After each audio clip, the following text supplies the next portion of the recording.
I will raise them to that point where I can beat my chest and say, see my boy. And I will look at the wife like, oh, I'm told you. And you will see the joy in the eyes of both of them. Like, I'm happy that you people are happy. Where are my children? There's joy everywhere. There's peace everywhere. Because when you keep giving your daughter-in-law's problem, your son cannot have peace. Hey guys, welcome back to my channel. Jimmy here, Beyond Braids. I'm excited to be back.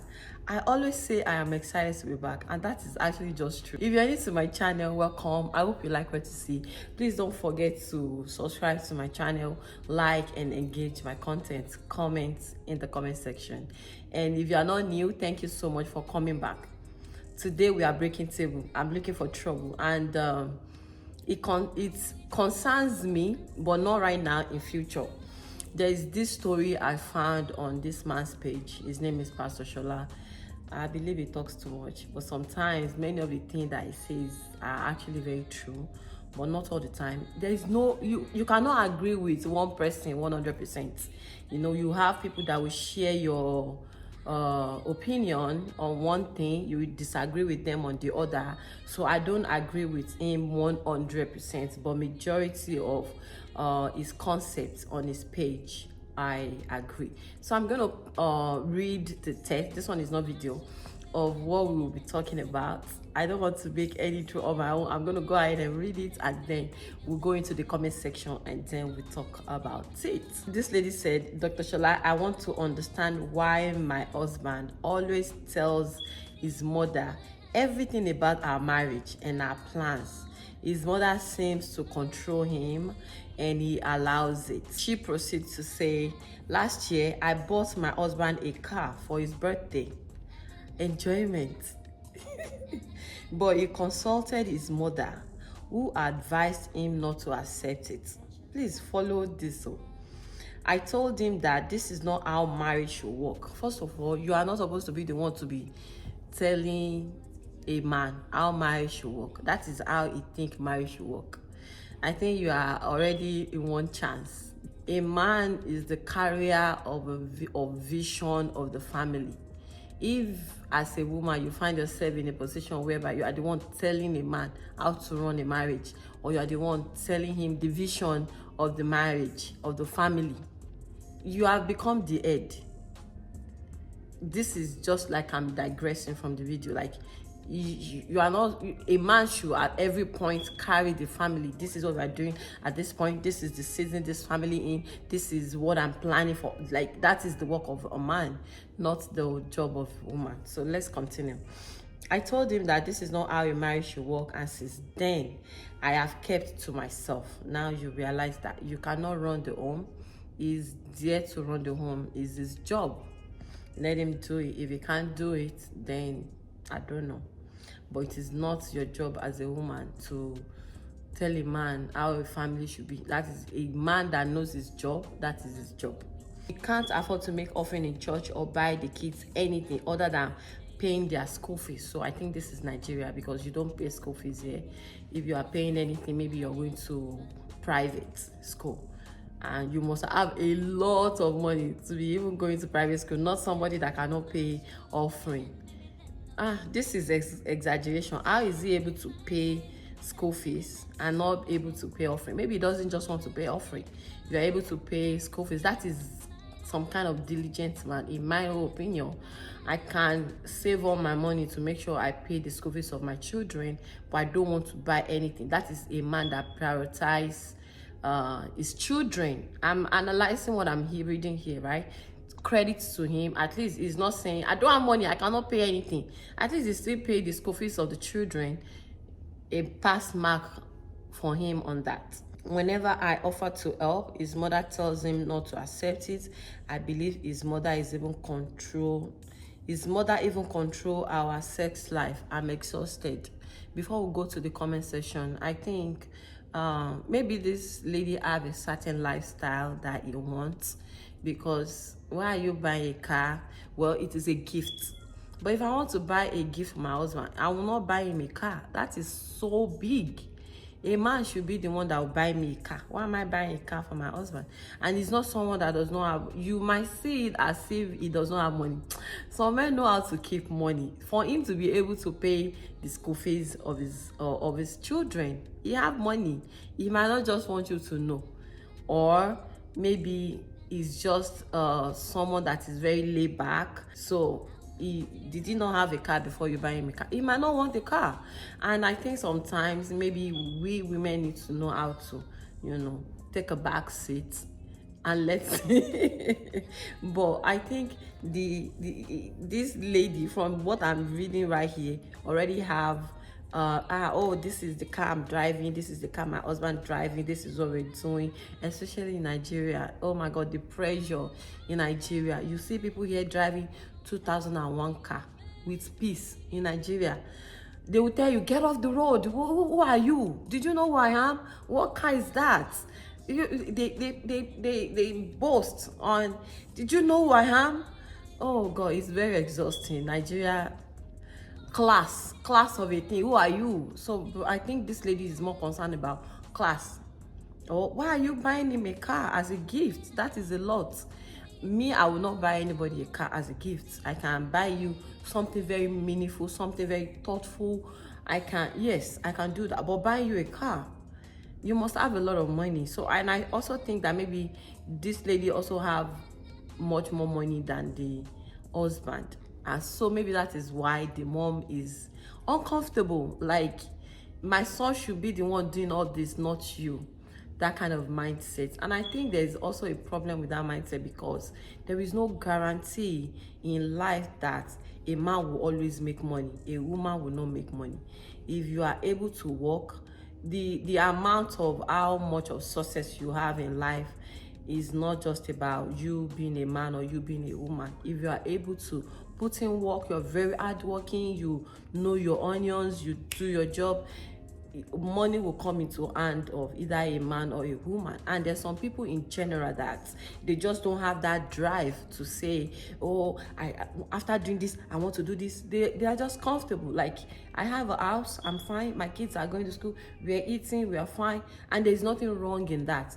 But where it will become a problem is when those two, that person that is very laid back is married to the person that is very agile. If a man is the one that is very driven, it will be of benefit for the house, for the marriage in general. If a woman is the one that is more laid back, because of course a man will actually take care of his own either way. So being very driven is even good for the family, because please keep driving, bring money home. But if a man is more laid back and a woman is more strong, it will look like she's the one driving the home. And our African mother might not like that. They will expect that man is the head of the house. Why is it that I think this lady is not reading the handwriting on the wall. You know, that is too much to do. But now let's go back to the aspect of the mom is the one controlling the house. They're even controlling her sex life. The man tells the mom everything. I think some part of me want to say is a mommy's boy. Some part of me want to say is just connected to his mom. But for me, I think there's some things that a man will keep to himself, a woman will keep to themselves, except if there's so much of problem and there is nowhere else to go. Because people will say, oh, keep your family. When there is problem, where did you expect them to run to? You know, and which is very obvious that they are having problem. And I am a mom of 2 boys, and it is actually my prayer that my children will choose very well, whereby I will not have to, please don't call me. Don't call me. Don't tell me anything. I hope that they grow up to be man they are supposed to be, and marry a woman that will work, that they will be able to work together, whereby I will be in Paris, enjoying the life of my head, whereby they are there building their family. Like, I don't want to intrude in anything. I have been sacrificing my time, my life, my money here. You will now be so grown and married. I will still be. No, I don't want to be bothered. That is the kind of mother-in-law I want to be. Like, either is my daughter, either is my 2 boys, all of you, I want to raise you to the point whereby you can make a very sound decision. You know God to guide and direct you. I launch you into the world. Go and excel. And don't call me if you have any trouble. Can we get a therapy? Can we get a counselor? No, not me. For me, I don't want to. And I think we women, we are so connected to our boys to the point that, and one of the things that I think that make it look like boys always want to listen to their mom or tends toward their mom more is because some of them would think like, oh, we suffer together, oh, that woman has been through a lot for me and all of that. And for me, we women also, a woman raised us. I'm very connected to my mom, but not to the point of jeopardizing my own life to save her. She has lived her life. I will live mine. Of course, I will do everything to support her, to do everything, but not to be running after her like as if I'm a chicken. And I think that is where I think men need to, be able to balance. Bringing a wife to yourself is like an addition to your family, whereby you need a lot. Oh God help this man, because I know it can be a lot. Balancing between their mom and their wife can be a lot. If you say this, you don't say enough. You say this, your mom is angry. You say this, your wife is angry. But you have to know how to dive in between. And for me, I think mom have lived their own life and they know better, because at one point in their life they have been a wife, and I know they will not like that their own mother-in-law is intruding into their family. So to some extent, I will hold mother-in-law responsible. Like, they know they should, have that boundary to say, let my son be. If you need any help, I will pray for you. I hope God help you. But there's just have to be balance, into the point that it's not like you're not doing enough, and at the same time you're not doing too much. And you cannot love your son so much to the point of getting married to your son. For me, the kind of relationship I'm having with my boys, I have at the back of my mind, like, no matter how I care for them, they are not for me.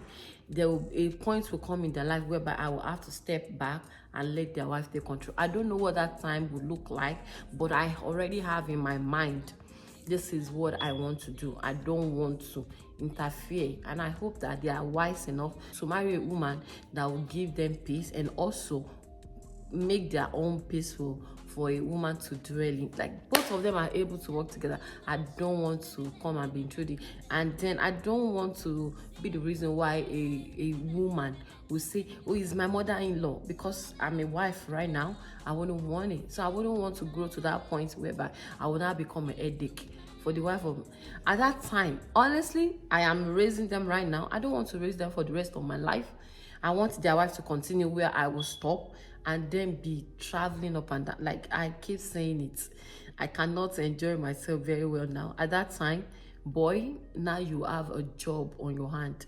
Take care of your wife, take care of your children, build a happy home that I myself will be proud of, and I pray God will help you. I am out.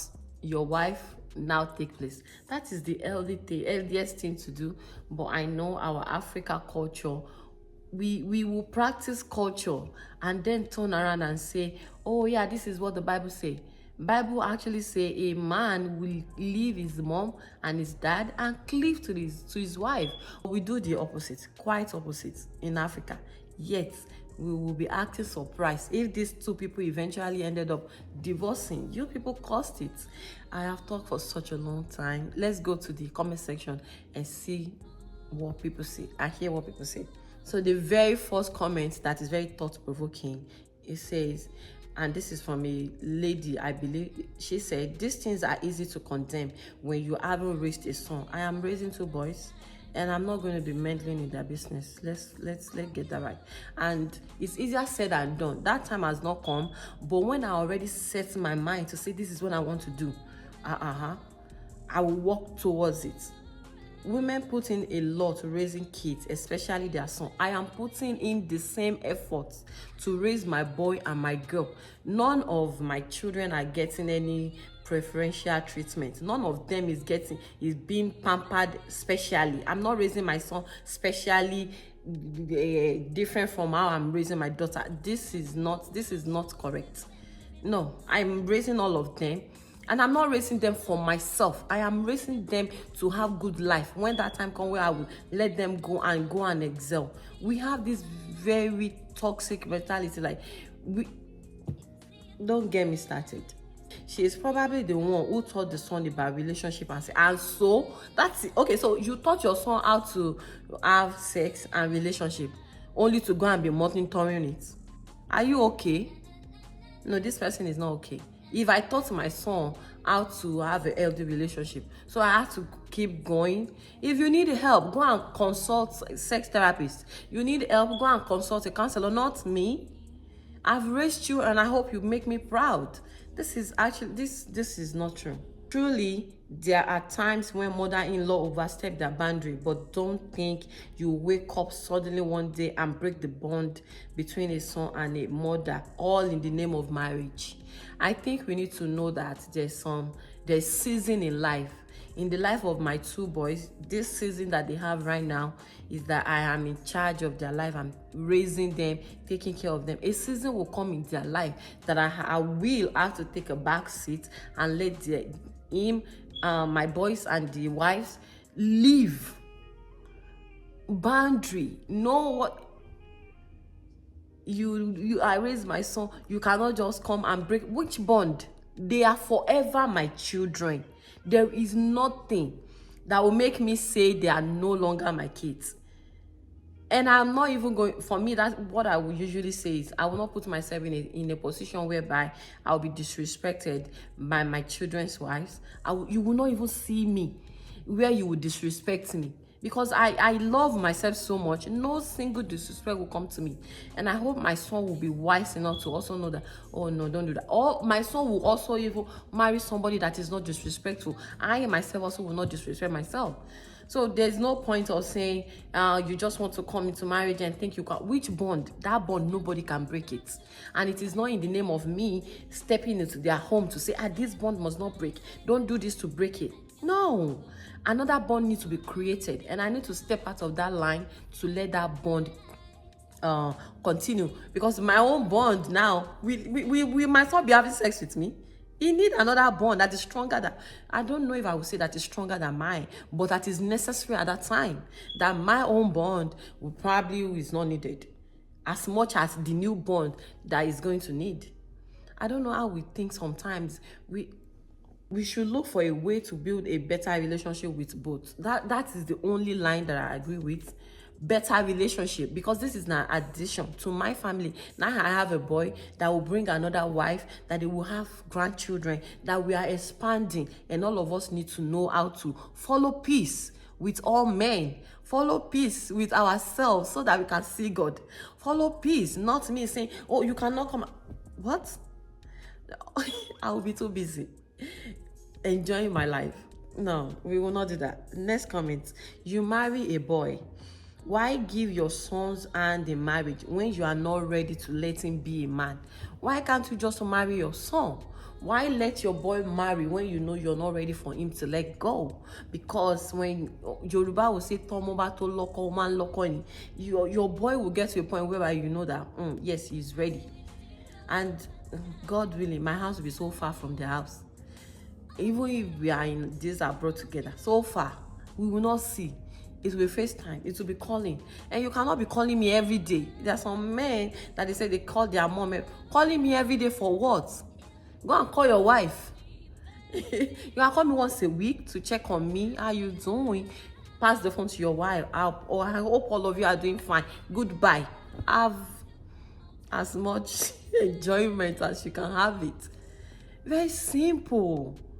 And I think it's because women suffer so much in marriage that they now stay because of children. And then to now let these children go will now be a problem. Like, did you know what I've been through raising these kids?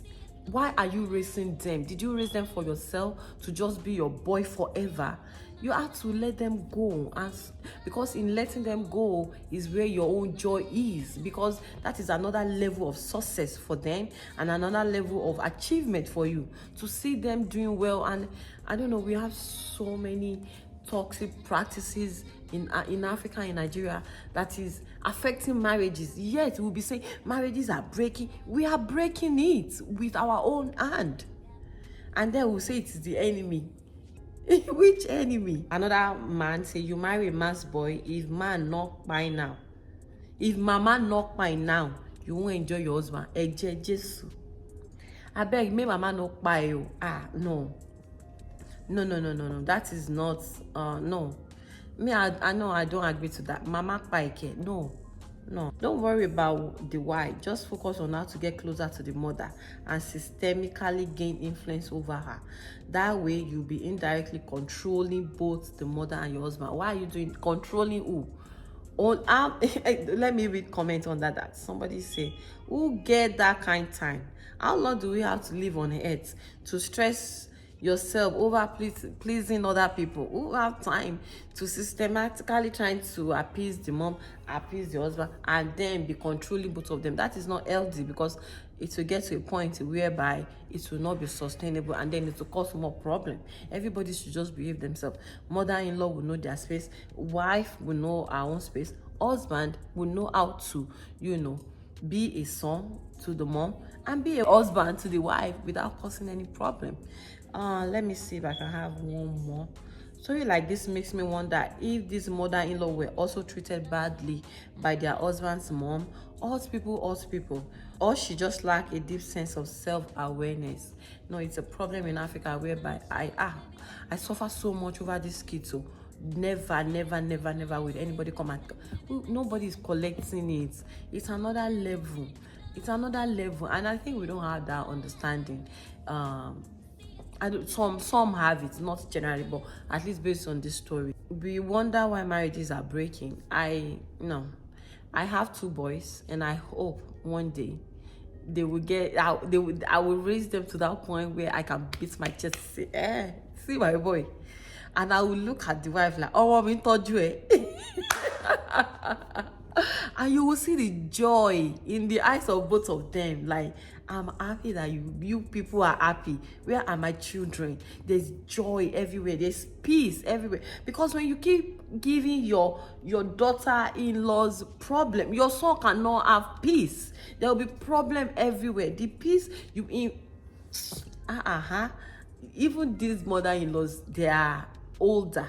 I believe they should supposed to know. But I mean, it is what it is. I will be mother-in-law one day. I hope to be a good one.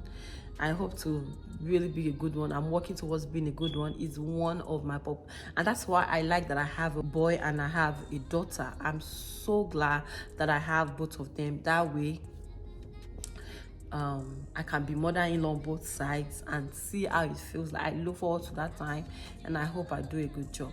And those that are not in position to, and those that are not doing good job right now, I hope they know that they are causing more damage than the bond that they're talking about. Oh, my bond, oh, my son. But he's not a boy anymore. In fact, it interests me how my boys are growing so much now. I can't wait for that time. The future is so promising. I can't wait to see how their life evolve into them having their own family and just being peaceful and joyful to the glory of God. And that is how it shall be. I shall be a very good grandmother, right? Mother-in-law, by God's grace. And it is what you fix your mind into. This is what I want to do. This is what I want to become, regardless of who they marry you. Regardless of who they marry, which I know is going to be the best for them, which I know they will marry their own wife, and they will be good husband. Their wife will be good wife. I will be good mother-in-law. It's not easy, right? It's easier said than done, but we will put in the work and we will see that it's come to pass. I'll come to the end of this. Please drop your comments in the comment section. Please engage me. What did you think? Am I living in a fantasy land? It's not that easy. These women went through a lot. Please drop your comments. I'm going to see you in my next video. Thank you so much for riding with me. Have a good day, evening, night, wherever you are at, whatever time you're watching. And I'm going to see you in my next video. Peace out.